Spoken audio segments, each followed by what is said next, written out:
In the age of Trump, the biggest enemy to the American people has been California. This coven of vile liberals has tried to oppose the president at every turn.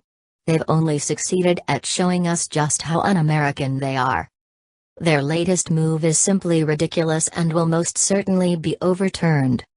From IJR, as reported by The Hill, the California State Assembly passed a bill on Thursday requiring presidential candidates to release their returns. And if they refuse, they won't be on the state ballot when 2020 rolls around.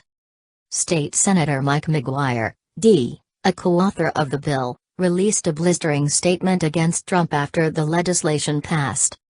President Trump's blatant disregard for the tradition of releasing tax returns is dangerous to our democracy.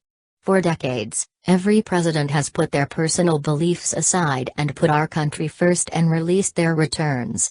While there are no laws requiring presidential candidates to release their tax returns, SB 149 would require the release of 5 years of returns, which would then be published online.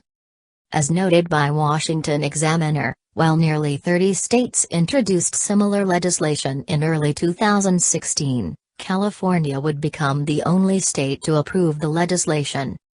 The release of tax returns is completely unrelated to a candidate's ability to run the country.